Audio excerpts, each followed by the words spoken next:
The phone vibrated on the nightstand, its glow slicing through the darkness like a blade. Noah's heart lurched. He didn't need to check the time. It was 3:33 a.m., just like every night for the past 3 months. He fumbled for the phone, his pulse racing as he stared at the screen. Unknown caller. The air in his San Francisco apartment felt heavy, the silence broken only by the faint hum of the city outside. He hesitated, his thumb hovering over the answer button, knowing the voice on the other end would be the same, low, distorted, almost mechanical, whispering his name like a secret it wasn't supposed to know. Noah. The voice had said last night, chillingly familiar yet unplaceable. You can't keep running from who you are. He'd hung up, heart pounding, but the words lingered, clawing at the edges of his mind. Noah, 25, had spent years building a life he was proud of, a graphic designer with a sleek studio apartment in the Mission District, a tight-knit group of friends, and a quiet confidence in his identity as a gay man.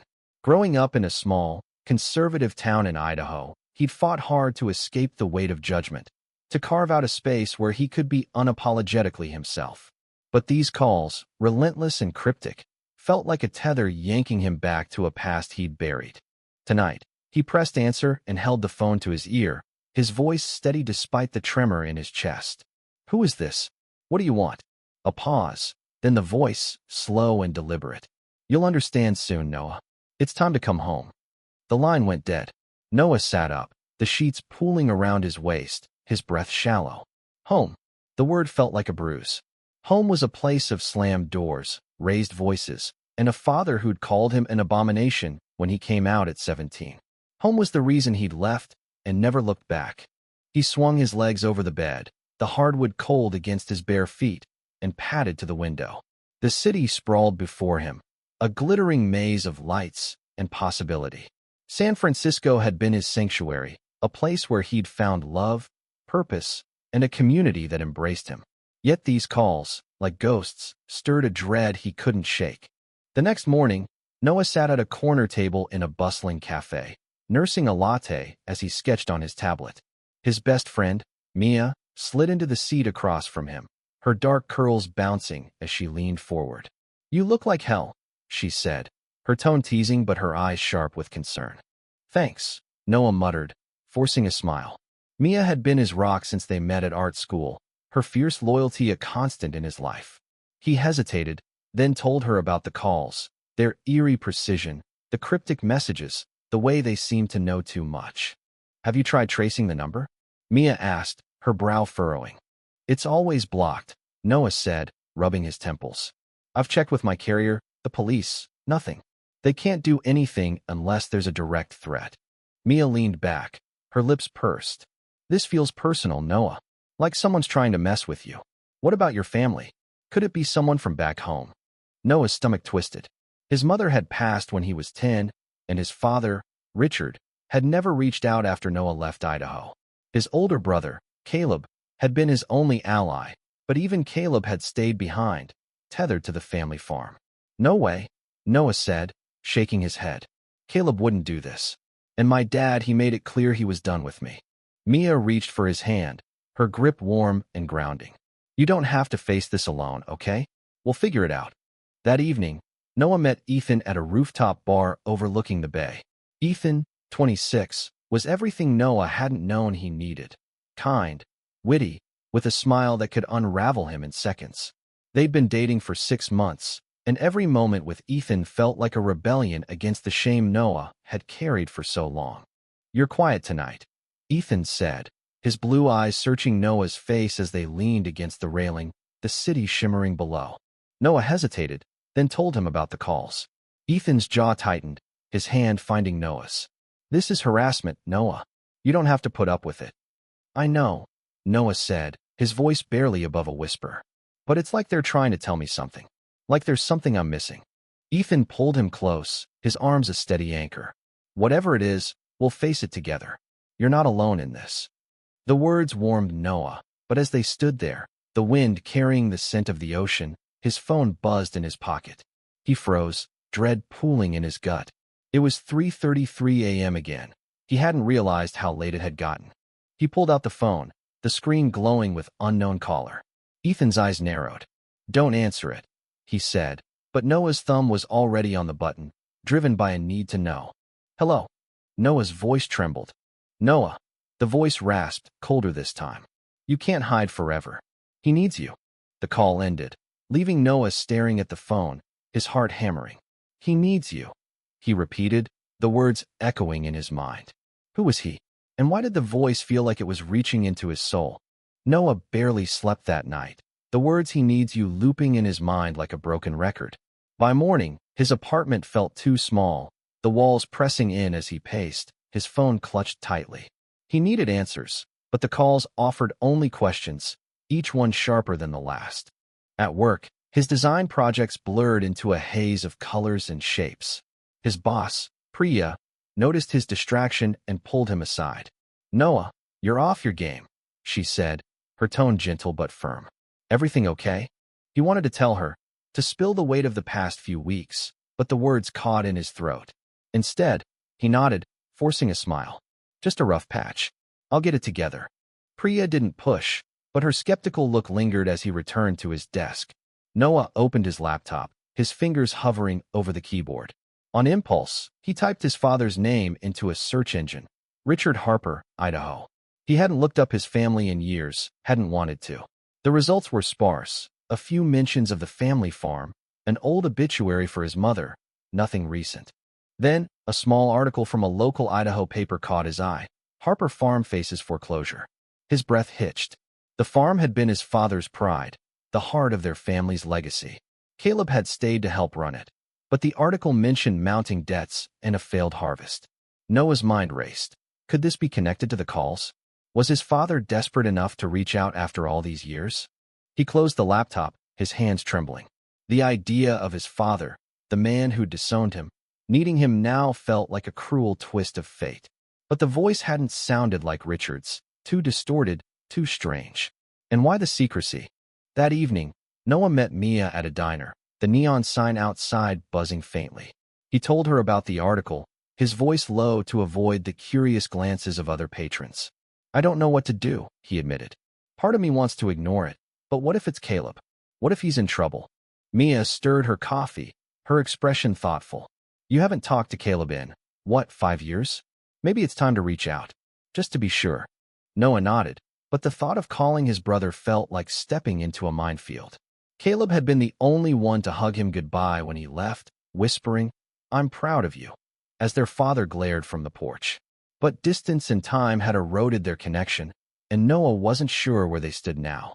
Back at his apartment, he scrolled through his contacts until he found Caleb's number, untouched for years. His thumb hovered, then pressed call.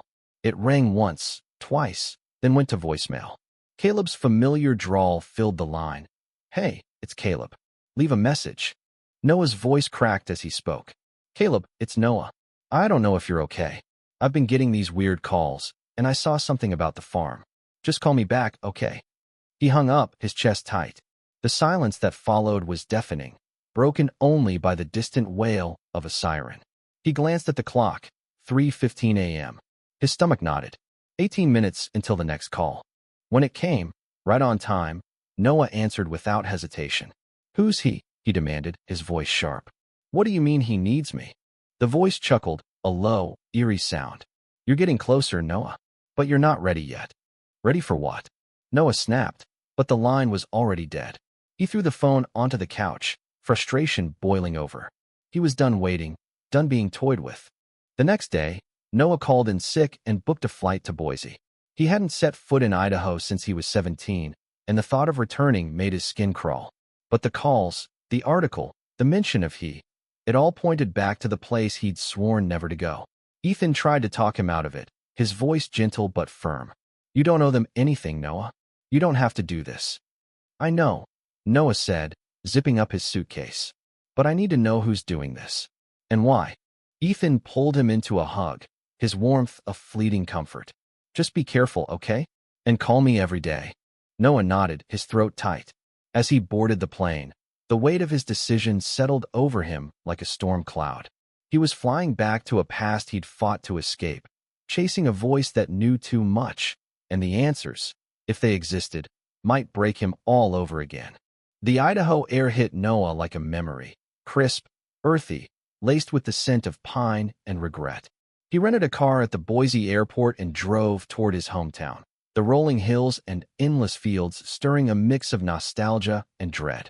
The farm was an hour away, and with every mile, the knot in his stomach tightened. He hadn't told Caleb he was coming. The voicemail had gone unanswered, and Noah wasn't sure if his brother was avoiding him or simply too busy to respond. As he pulled up to the Harper farm, the sight of the weathered barn and sagging fences confirmed the article's grim reality. The fields, once vibrant with crops, were patchy and neglected. Noah parked and stepped out, his boots crunching on the gravel. The house loomed ahead, its paint peeling like old skin. He knocked, his heart pounding, but no one answered.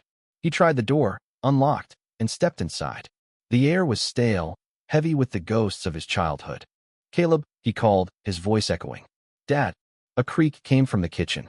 Noah followed the sound, finding Caleb hunched over the table, a bottle of whiskey in front of him. His brother looked older than his 28 years, his face lined with exhaustion, his dark hair unkempt. "Noah." Caleb's eyes widened, then softened. "What the hell are you doing here?" "I could ask you the same," Noah said, his voice tight. "I called you. Why didn't you answer?" Caleb rubbed his face, his hands rough from years of farm work. "It's been rough. I didn't know what to say." Noah sat across from him, the distance between them palpable. He told Caleb about the calls, the cryptic messages, the mention of "he needs you." Caleb's expression darkened, but he shook his head. "I don't know anything about that, Noah. I swear." "Then what's going on?" Noah pressed. "The farm's falling apart." "Where's Dad?" Caleb's jaw clenched. "He's not well. He's been in and out of the hospital. Cancer. He didn't want you to know." The word hit Noah like a punch. Cancer. His father, the man who'd cast him out, was dying. He wanted to feel nothing but a pang of something, grief, anger, guilt, twisted inside him. "Why didn't you tell me?" Noah asked, his voice barely steady. Caleb looked away. "He told me not to.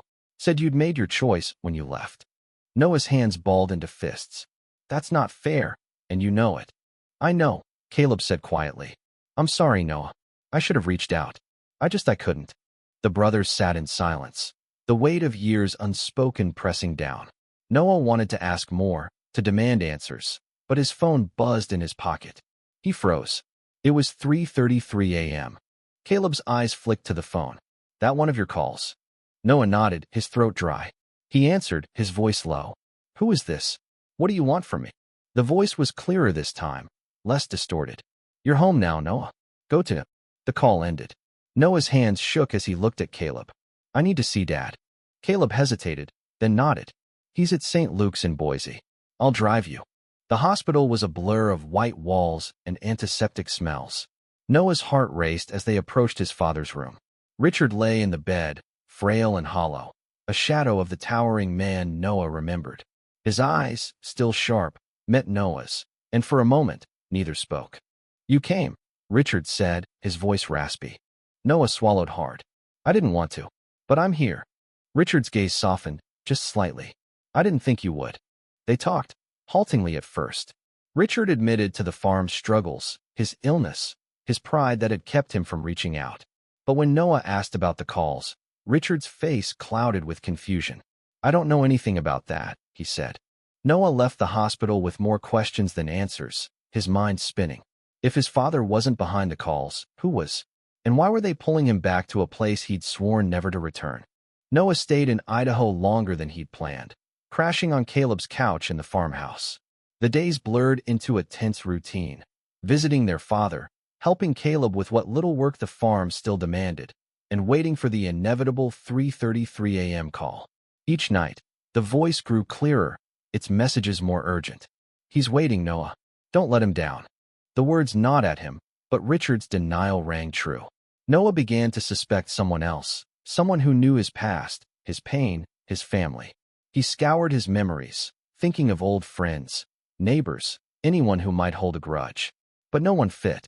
One afternoon, while sorting through old boxes in the attic, Noah found a photo album he hadn't seen in years. It was his mother's, filled with pictures of him and Caleb as kids, their father smiling in a way Noah had forgotten. Tucked in the back was a letter, yellowed and unopened, addressed to him in unfamiliar handwriting. He tore it open, his hands trembling. The letter was from a man named Daniel, dated 8 years ago. Noah, I'm your uncle, your mother's brother. I wanted to reach out when she passed, but Richard wouldn't allow it. I know what you're going through. I'm like you. If you ever need me, I'm here. Noah's breath caught. An uncle? His mother had never mentioned a brother. Richard had always said her family was gone, estranged long before Noah was born. He showed the letter to Caleb, who looked as shocked as Noah felt. Dad never talked about Mom's family, Caleb said, frowning. I thought they were all dead. Noah's mind raced. Could Daniel be the caller? The voice didn't match the kind tone of the letter, but 8 years was a long time. People changed. That night, Noah called Ethan, needing his voice to ground him. I found something, he said, explaining the letter. Ethan's voice was steady, reassuring. You're doing the right thing, Noah. I'm trying, Noah said, his voice breaking. I miss you. I miss you too, Ethan said. Come home soon, okay? The call came at 3:33 a.m., as always. Noah answered, his voice sharp. Daniel? Is that you? A long pause. Then, you're getting warmer, Noah. But you're still not seeing it. The line went dead. Noah's frustration boiled over. He grabbed his laptop and searched for Daniel, using every scrap of information he could find. After hours, he found a Daniel Carter in Portland, Oregon, a 50-year-old artist with a small online presence.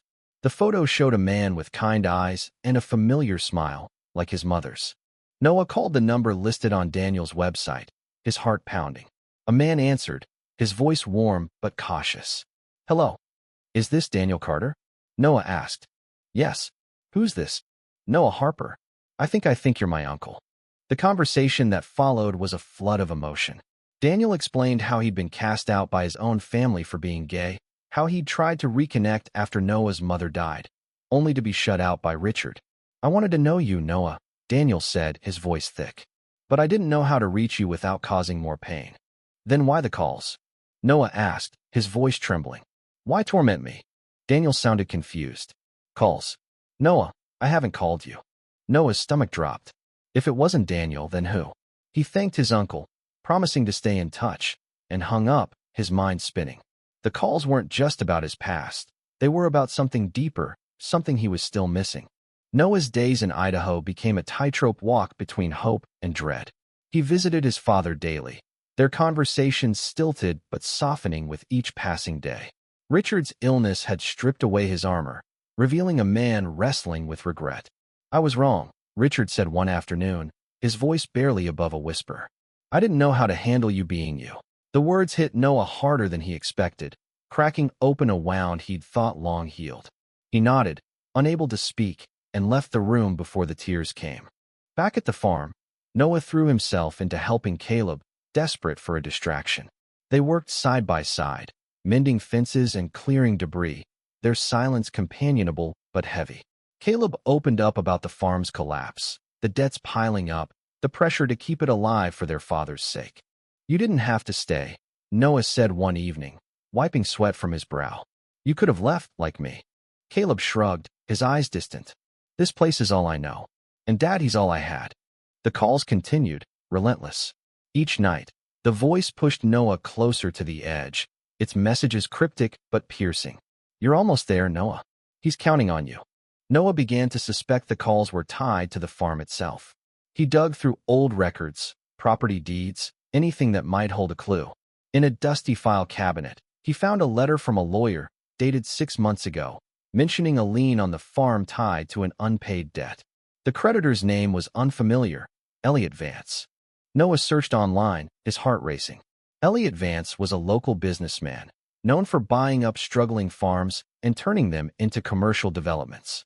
Could he be behind the calls, trying to scare Noah into convincing his family to sell? He confronted Caleb, who admitted he'd met Vance once. He offered to buy the farm, Caleb said, his voice tight. Dad refused, said he'd rather die than let it go. Noah's mind spun. Vance had motive, but the calls felt too personal, too intimate. He called Mia, updating her on everything. I don't think it's Vance, she said. It's too emotional. This is someone who knows you, Noah. That night, Noah stayed up, waiting for the call. When it came, he didn't answer. Instead, he recorded it, hoping to catch something new. The voice left a voicemail this time. Noah, you're so close. Save him before it's too late. Noah played the message over and over, the voice hauntingly familiar. The words hit like a freight train. Noah listened again, his blood running cold.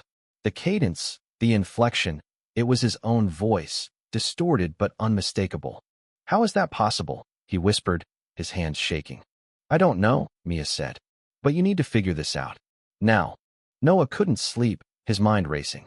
Was he losing it? Was this some kind of psychological break? Or was someone using technology to mimic his voice, to manipulate him?